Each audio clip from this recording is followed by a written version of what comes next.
हाय दोस्तों, super math class में हम रमेश यादव आपका स्वागत करते हैं। जैसा कि प्रतिशत का चैप्टर चल रहा था, तो इस प्रतिशत के चैप्टर में आज अगला भाग लेकर हम उपस्थित हैं। आप कलम कापी लेकर तैयार हो जाइए। चलिए क्वेश्चन की शुरुआत करते हैं। क्वेश्चन है आपका, यदि ए की आय बी की आय से 25% अधिक है तो बी की आय ए की आय से कितने प्रतिशत कम है। तो दोस्तों, हम आप लोगों को प्रतिशत की शुरुआत में ही बताए थे कि जब कम या अधिक की बात करता है तो 100 में अधिक की बात करता है तो 100 में जोड़ देते हैं, कम की बात करता है तो 100 से घटा लेते हैं। तो यहाँ बात किसकी कर रहा है? अधिक की। दोस्तों, इसको देखते हैं और इसका जस्ट उल्टा प्रश्न पूछता है। देखिए, यहाँ पर कम पूछ रहा है, यहाँ अधिक दिया हुआ है और यहाँ कम की बात कर रहा है। जाहिर सी बात है कि जब ए की आय 25% अधिक है बी से तो बी की कम होगी। Concept clear? तो देखिए, बताए क्या थे? R/100 प्लस माइनस R गुणे 100। ठीक, देखिए, जब वृद्धि कहेगा तो 100 में जुट जाएगा और जब कमी कहेगा तो 100 से घट जाएगा। प्रतिशत में यही होता है। तो अब यहाँ 25% अधिक है तो कुछ मत करिए, 25 बटे, अब अधिक है तो प्लस हो जाएगा तो क्या हो जाएगा? 125। 100 में 25 जोड़ दिए, 125 हो गया, अगुणे 100। ठीक, अब काट दीजिए, 25 पचे 125, इसको काट दिए। अब 5 से इसको काट देंगे, 5 एक कम 5, 5 दूनी 10, आइए 0। तो क्या हो गया? 20% बी की आय कम है किससे? ए की आय से। आई होप ये बात आपको समझ में आ गई होगी। अब दोस्तों, क्वेश्चन अगला लेते हैं।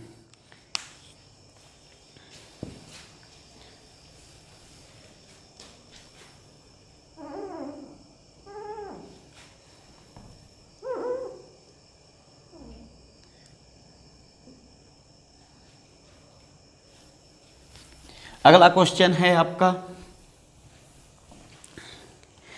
यदि ए की ऊंचाई बी की ऊंचाई से 20% कम है। अब देखिए, यदि ए की ऊंचाई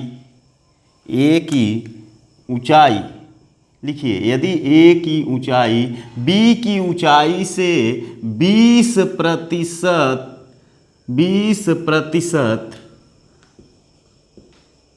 कम है तो बी की ऊंचाई ए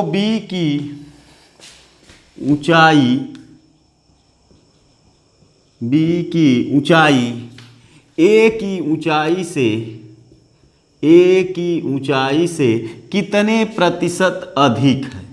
कितने प्रतिशत अधिक है? ठीक, क्वेश्चन वही है। यदि ए की ऊंचाई बी की ऊंचाई से, यदि ए की ऊंचाई बी की ऊंचाई से 20% कम है तो बी की ऊंचाई ए की ऊंचाई से कितने प्रतिशत अधिक है? दोस्तों देखिए, जहां पर अंक दिया होता है वहां क्या लिखता है? कम या अधिक। तो अब यहां ए की ऊंचाई बी की ऊंचाई से क्या है? 20% कम है, यानी बी से ए छोटा है।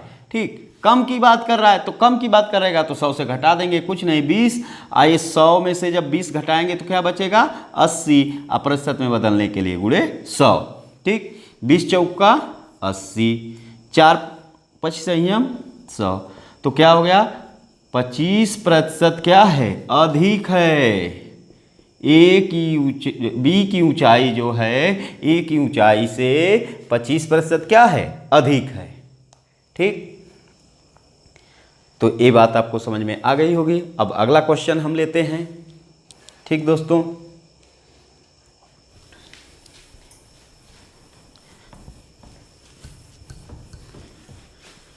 अगला क्वेश्चन है, यदि चीनी के मूल्य में 20% वृद्धि हो जाए तो, यदि, क्वेश्चन लिखते रहे, यदि चीनी के मूल्य में 20% वृद्धि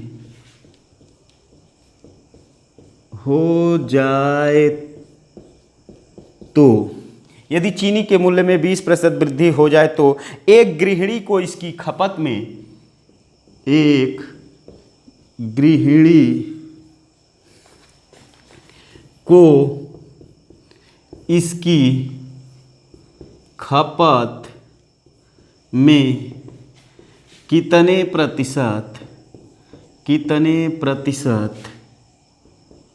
कितने प्रतिशत कम करना होगा कि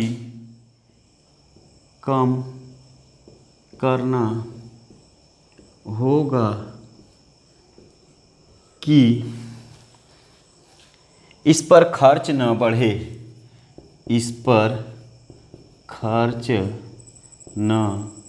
बढ़े, ठीक दोस्तों।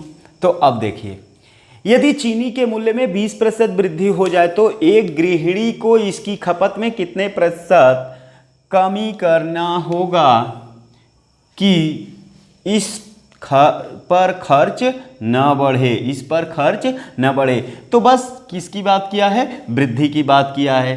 तो 20/120 गुणे 100, 20 छक्का 120, 6 से इसको काट देंगे तो 6 से कटेगा नहीं, 2 से काट देते हैं, 2 तिहाई 6, 2 पचे 10। दोस्तों क्या आ गया, 50/3, और 50/3 को हम क्या लिख सकते हैं, 16 सही 2/3%। 16 3 48, 2 50/3, तो आ गया आपका 16 सही 2/3% जो है कि क्या हो जाएगी, गृहिणी के खर्च में जो है कमी आ जाएगी, जिसके कारण जो है कि उसके वृद्धि का क्या हो जाएगा, भरपाई हो जाएगा। ठीक, तो ये बात आपको समझ में आ गई। ये चीज़ अगर समझ में नहीं आई हो तो हमारा पिछला वीडियो देख लीजिएगा, उसमें हम इसको आपको डिटेल से बताए हैं कि इसको मिश्रित भिन्न के रूप में कैसे लिखा जाता है। तो आई होप ये प्रश्न आपको समझ में आ गया होगा। अब हम अगला प्रश्न लेते हैं।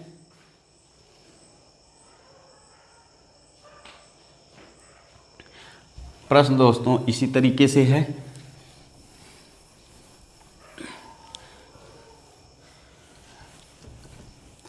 अगला प्रश्न जो कह रहा है वो ये कह रहा है कि यदि चीनी के मूल्य में 10% कमी होने पर, यदि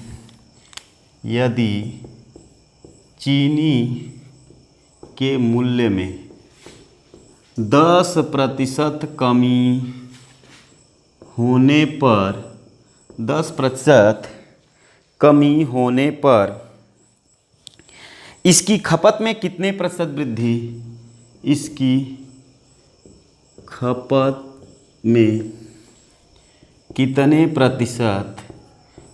प्रतिशत वृद्धि करनी होगी, कितने प्रतिशत वृद्धि करनी होगी कि इस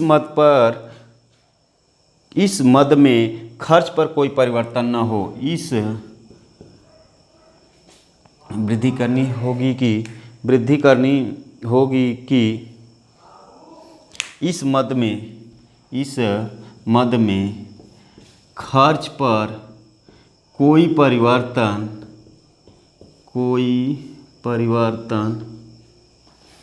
न हो। ठीक दोस्तों, यदि चीनी के मूल्य में 10% कमी होने पर इसकी खपत में कितने प्रतिशत वृद्धि करनी होगी कि इस मद में खर्च पर कोई परिवर्तन न हो। तो बस देखिए क्या कहा है, कमी कहा है, तो कुछ मत करिए, 10/100 से कम कर देंगे तो क्या हो जाएगा, 90 गुणे 100। ठीक, तो ये 0 से 0 कट गया, इससे इसमें भाग देंगे तो ये हो जाएगा 100/9, और 9 से इसमें जब भाग देंगे तो 11 9 99, 11 सही 1/9%। तो आई होप ये बात आपको समझ में आ गई होगी। अब हम लेते हैं अगला क्वेश्चन, और अगला क्वेश्चन में दोस्तों जो है कि हम टाइप को चेंज करते हैं। ठीक, और टाइप जब चेंज कर रहे हैं तो आपका जो क्वेश्चन आ रहा है, अब क्वेश्चन जो है अलग आ रहा है दोस्तों।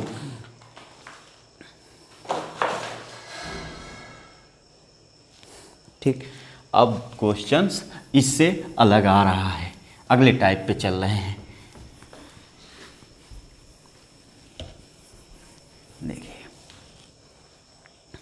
अगला क्वेश्चन है, यदि किसी व्यक्ति के आय को 50% घटाया जाता है जबकि उसकी आय को 40% फिर घटाया जाता है तो उसके आय में कुल कितने प्रतिशत की कमी होती है। ठीक, देख अगला टाइप 2 है। ठीक, टाइप 2। ठीक, यदि किसी व्यक्ति की आय को 50% घटाया जाता है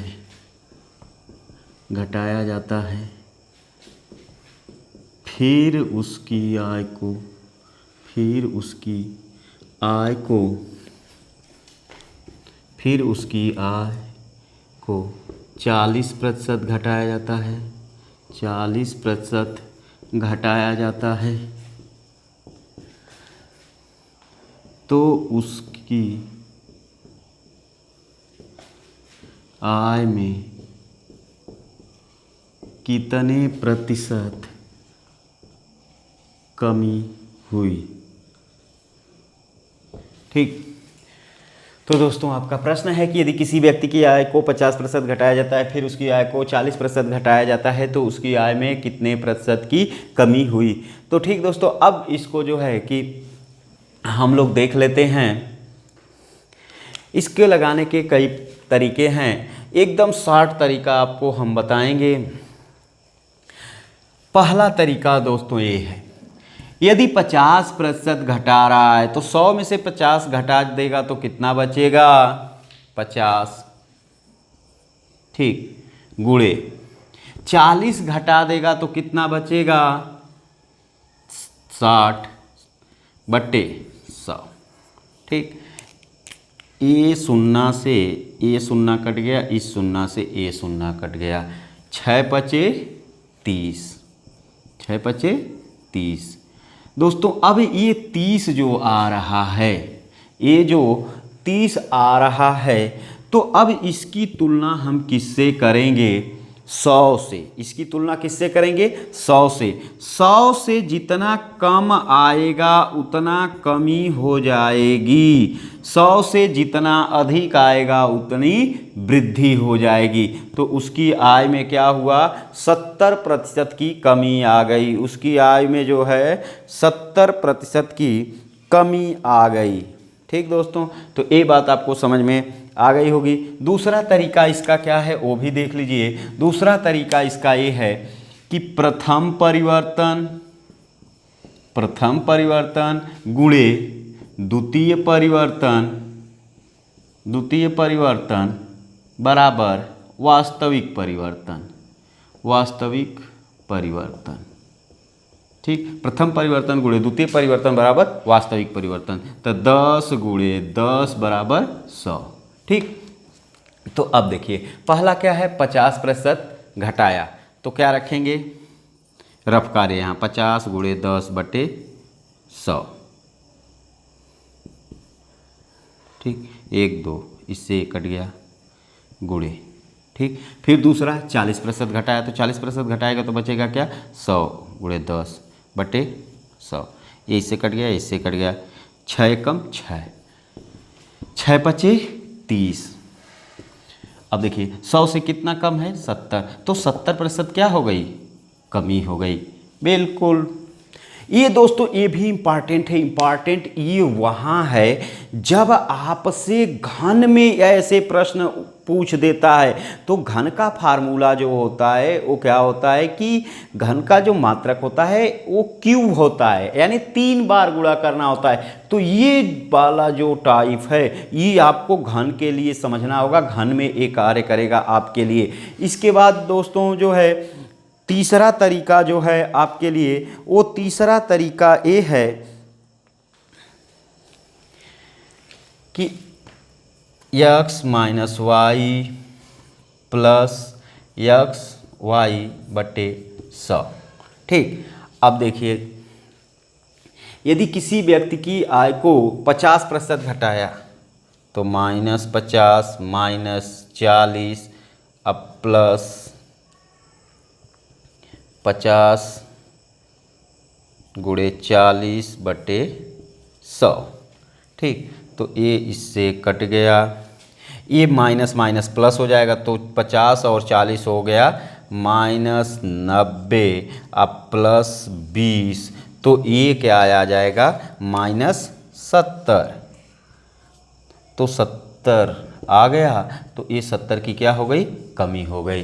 तो आई होप दोस्तों आपको ये सब प्रश्न समझ में आ गए होंगे। एकदम जल्दी लगाना है तो आप इसको अपनाइए, कहीं गलत नहीं होगा। बहुत अच्छा टाइप है ये। इसके बाद घन के लिए इसको भी तैयार कर लीजिएगा, घन वाला जो आएगा। अब की बार टेट में यहाँ से प्रश्न आया था। ठीक, तो आई होप आपको ये बात समझ में आ गई होगी। दोस्तों स्क्रीनशॉट मारना चाहते हैं तो स्क्रीनशॉट मार लीजिए। अब हम अगला प्रश्न लेते हैं, इसको मिटाते हैं। इसी का अगला प्रश्न है।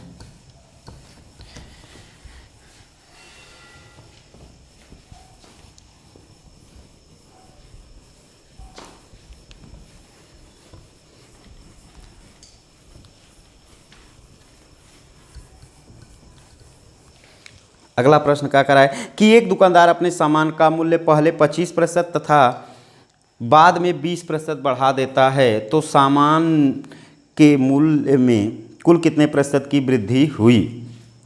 ठीक दोस्तों, एक दुकानदार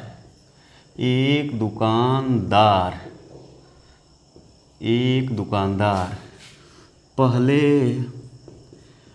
अपने सामान का मूल्य 25% बढ़ा देता है,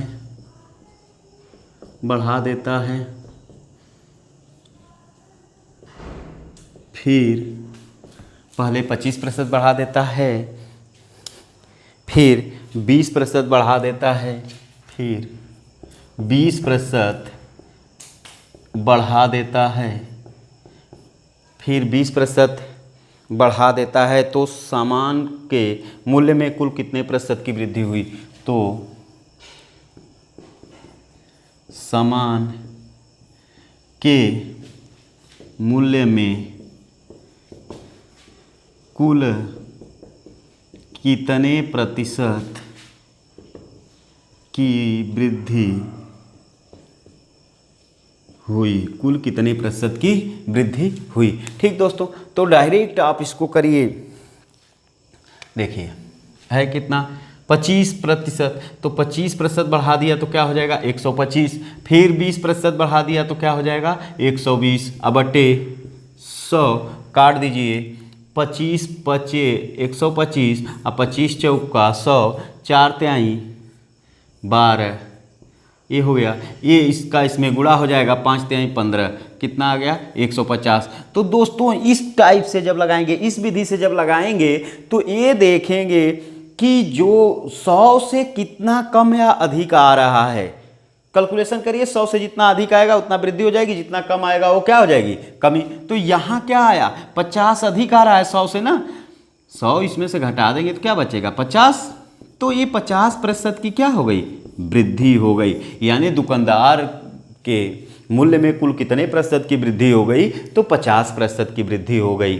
ठीक, प्रथम परिवर्तन से लगाएंगे, प्रथम परिवर्तन गुणे द्वितीय परिवर्तन बराबर वास्तविक परिवर्तन, तो 10 गुणे 10 बराबर 100। ठीक, तो 25% बढ़ा दिया तो कैलकुलेशन कर लीजिए, 125 गुणे 10 बटे 100, फिर 20% बढ़ा दिया तो 120 गुणे 10 बटे 100। ये 0 से 0 कट गया, इस 0 से 0 कट गया, 25 पचे 125, 25 चौका 100। ठीक, अब इसको इससे काट देंगे तो ये हो जाएगा 2 दूनी 4, 2 पचे 10 और 2 दूनी 4। ठीक, ये आ जाएगा आपका 5 पचे 25, 25 में 2 से भाग देंगे 12.5, 12.5 और गुणे ये कितना हो गया 12।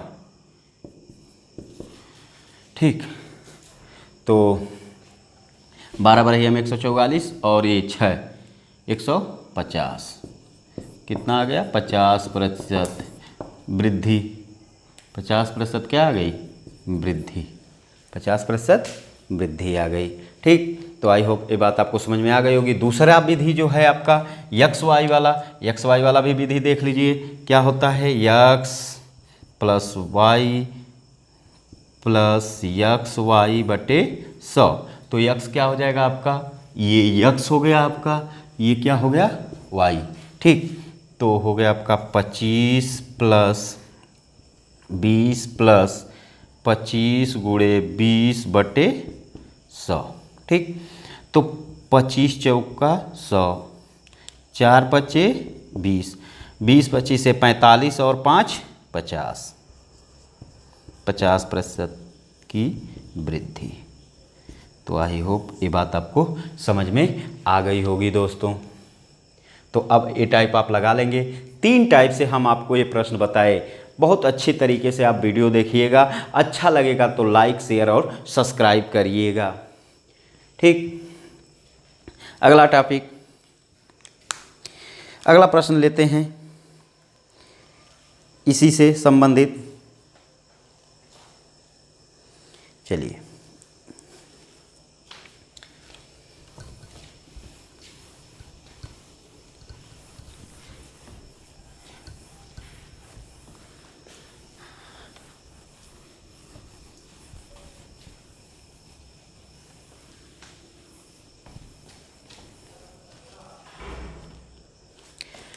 एक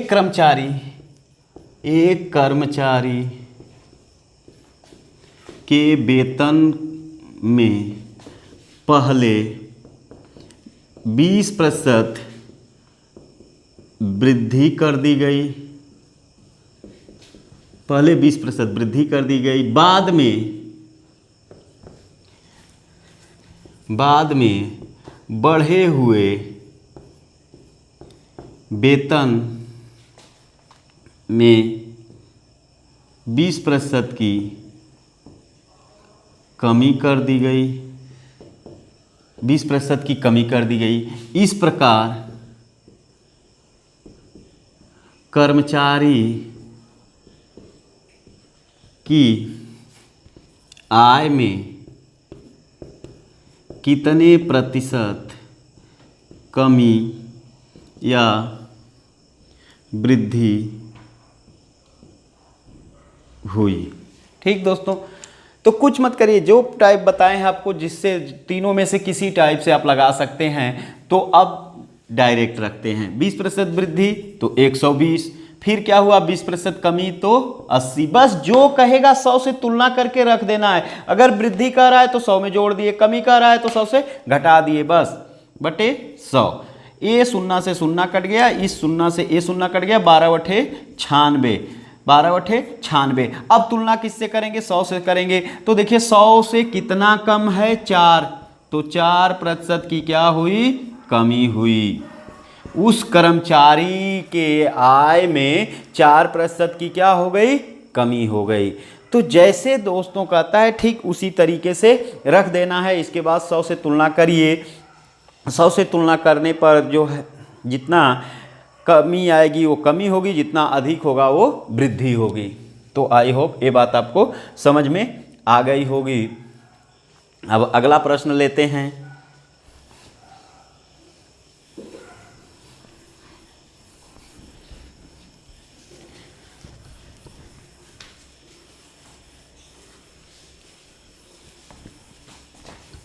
अगला प्रश्न, यदि वॉशिंग मशीन के मूल्य में 15% की कमी हो जाती है, उसके बिक्री में 20% की वृद्धि हो जाती है, तो धन के आगमन पर क्या प्रभाव पड़ेगा। ठीक, यदि जो है कि वॉशिंग मशीन के मूल्य में 15% की कमी और बिक्री में 20% की वृद्धि हो जाती है, तो धन के आगमन पर क्या प्रभाव पड़ेगा। तो दोस्तों ये देख लीजिए, 15% कमी तो 100 से 15 घटा देंगे तो क्या बचेगा, 85। गुणे वृद्धि कितनी हो गई 20%, तो ये क्या हो जाएगा 120/100। ठीक, काट दीजिए, इससे ए कट गया। अब जो है कि यहाँ पर हम क्या करते हैं कि दशमलव लगा देते हैं एक अंक पे। ठीक, एक अंक पे जब दशमलव लगा देंगे तो ए हो जाएगा 12/96, आधा 6, तो 96 और 6 हो जाएगा 102, तो 102 हो गया। तो दोस्तों क्या हो गया कि उसके बिक्री में 2% की क्या हो गई, वृद्धि हो गई। ठीक, आई होप ये बात समझ में आ गई होगी। नहीं आई, देखिए दोस्तों यहाँ पर 85 गुणे 12/10 है। ठीक, तो हम क्या किए कि इसको काटेंगे तो छोटा हो जाएगा, लेकिन नीचे 10 है, एक हाँ काट भी सकते हैं, काट के दिखा देते हैं। देखिए 85 गुणे 12/10। ठीक, तो 2 छक्का 12, 2 पचे 10, इसको इससे काट देंगे तो 5 एकम 5 और 5 सत्ते 35, 17 छक्का 102। ठीक, क्या आ गया 100 से 2 अधिक, तो 2% की क्या हो गई, वृद्धि हो गई। बस प्रथम परिवर्तन गुणे द्वितीय परिवर्तन बराबर वास्तविक परिवर्तन पर भी लगा सकते हैं। तो आई होप अब ये बात आपको समझ में आ गई होगी। अब जो है कि प्रतिशत का हम अगला टाइप लेकर आएंगे, और अगला टाइप जो होगा वो होगा परीक्षा और चुनाव से संबंधित। परीक्षा और चुनाव से संबंधित, या तो होगा पहले और बाद से संबंधित। तो दोस्तों पहले और बाद समझने के लिए आपको पूरा वीडियो देखना होगा। सबसे इम्पॉर्टेंट टॉपिक हम बार बार कहते हैं कि पहले और बाद आप लोगों का रहेगा। तो अगला टॉपिक या तो परीक्षा से या चुनाव से संबंधित होगा, नहीं तो पहले और बाद से। तो आज के लिए बस इतना ही। Thank you.